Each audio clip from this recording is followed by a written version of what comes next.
Banyak pertentangan ajaran agama Sunan Giri dan Sunan Kalijaga, tapi intinya sama menuju pada sunnah. Sumber, https://sanatmedia.com/, artikel penulis, Muhammad Harir. Pekan lalu jagat maya digaduhkan oleh ceramah Ustadz Khalid Basalamah yang membahas putar tradisi kebudayaan Nusantara, wayang. Dia menyebut bahwa tradisi nenek moyang itu sudah semestinya ditinggalkan, tidak relevan lagi di zaman sekarang karena kita sudah muslim. Sebetulnya adanya silang pendapat mengenai wayang ini bukanlah hal yang baru. Menurut Gus Baha pada zaman Wali Songo pun sudah pernah terjadi sikut pandangan di antara mereka. Tentunya dengan konteks yang terjadi pada masa itu.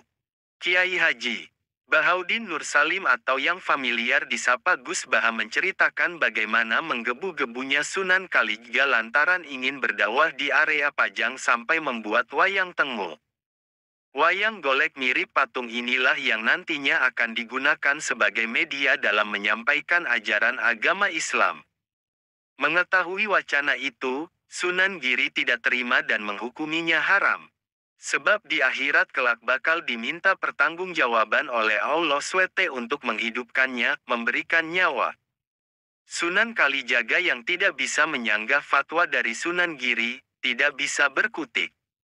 Akhirnya muncul Sunan Kudus, yang alim lagi arif, menengahi pertentangan di antara mereka berdua. Sunan Kalijaga agak tidak tahu hukum Islam karena mantan preman yang jadi wali. Akhirnya ditengah-tengahi oleh Sunan Kudus yang lebih alim, jelas Gus Baha dilansir dari channel Santri Gayeng. Sunan yang bernama asli Jafar Sadik ini lantas memberi usulan agar wayang tengul yang menyerupai patung itu dipipihkan saja. Sehingga alasan pertama yang mendasari keharaman itu menjadi hilang. Wayang ini dipeyokkan saja, agar jadi wayang kulit. Kalau wayang tengul itu berbentuk patung, kalau rata seperti kulit, sudah tidak bisa dikasih nyawa, karena sudah gepeng semua, papar Gus Baha. Persoalan menyiasati kondisi dan merekayasa fikih sudah berlaku sejak dulu. Maka Gus Baha berpesan agar setiap daripada kita jangan pernah meninggalkan ngaji. Karena, ketika seseorang rajin ngaji, akan semakin tambah ilmunya maka akan tambah sikap arifnya pula. Teladan Nabi dalam mendidik umat pada sesi pengajian ini Gus Baha juga mengisahkan Rasulullah sebagai figur yang meneduhkan ketika menyikapi umatnya yang nyeleneh. Al-Kisah tatkala Nabi mengimami salat, ada makmum dari orang kampung yang malah asyik ngobrol di tengah pelaksanaan salat. Usai salam tanda salat selesai, para sahabat mempertanyakan keabsahan sholat dari kedua makmum ini dan meminta diulangi lagi. Wahai Rasulullah, masak iya sholat kok malah asyik ngobrol? Protes para sahabat. Sebagai sosok yang cerdas dan bijaksana, Nabi Muhammad kemudian menggandeng tangan kedua makmum tersebut, menepi sebentar di tempat lain dan menasihatinya. Tanpa membentak dan memasang rona muka garang. Yang namanya salat memang mengobrol munajat. Tapi mengobrollah dengan Allah saja. Kalau ngobrol dengan manusia, tidak usah, jelas Rasulullah.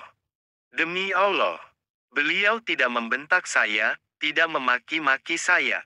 Rasulullah hanya mengatakan bahwa salat itu munajat, sehingga tidak sepatutnya dicampuri omongan dengan manusia, kesan orang kampung setelah dinasihati Nabi. Yang namanya mendidik umat memang mestilah bertahap, ia tidak bisa serta-merta dipaksakan berubah secara signifikan. Ia mesti disiarkan secara pelan-pelan.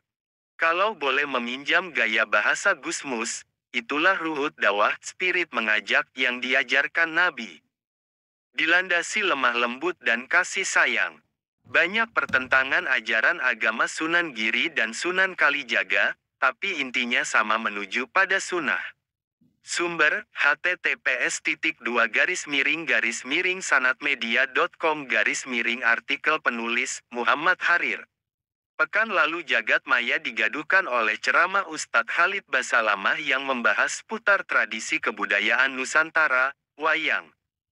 Dia menyebut bahwa tradisi nenek moyang itu sudah semestinya ditinggalkan, tidak relevan lagi di zaman sekarang karena kita sudah muslim. Sebetulnya adanya silang pendapat mengenai wayang ini bukanlah hal yang baru. Menurut Gus Baha pada zaman Wali Songo pun sudah pernah terjadi sikut pandangan di antara mereka. Tentunya dengan konteks yang terjadi pada masa itu.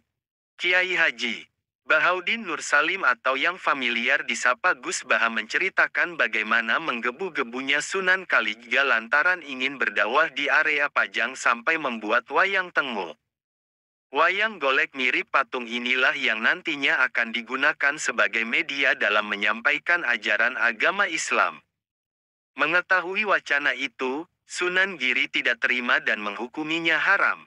Sebab di akhirat kelak bakal diminta pertanggungjawaban oleh Allah SWT untuk menghidupkannya, memberikan nyawa.